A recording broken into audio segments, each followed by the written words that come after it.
couple go philander. This is why I love Wumi Toriola. Wumi Toriola le fún fọ́rùn. There's some kind of stage.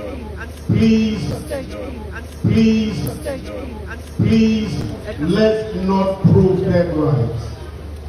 We've fought over the years to build our image, to do amazing movies, to do quality work.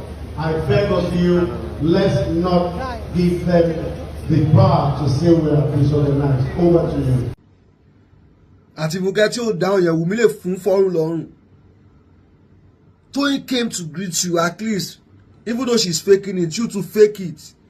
Wumi Toriola, I like her. Ó máa fún lóhùn bẹ́ẹ̀ ni kí ló dé alẹ́ kí yẹn rẹ̀ dáhùn ẹ̀dẹ̀ gbágbá alẹ́. Wumi lè sọ pé pẹ̀lẹ́ ṣé tó pé ẹ ti ní 2 billion stream láṣẹ kí yín tẹ́ ẹ̀ dáhùn. Wumi can say that. Wumi lè fún fọ́rùn. Wumi kò máa wo báyìí pé kí ló alẹ́ kí yẹn rẹ̀ dáhùn. Àti ìyàbọ̀ rẹ̀ bá sọ ẹ bọ́ rẹ̀ yín sọ̀rọ̀. Ojú tí Wumi gan máa fún lásán máa ti mọ̀ pé òun ti tẹ́.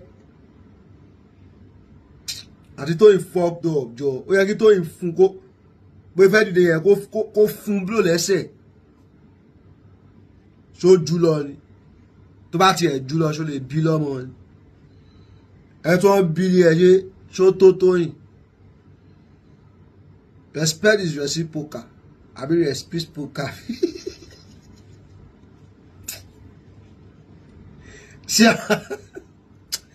Mind yourself, Funke Akindele, mind yourself. They let me dey carry talk like this. No dey respect yourself. She respect you, no respect her.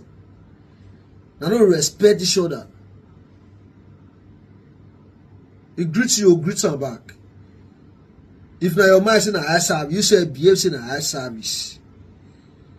I can't do like small pikin. May I nod you.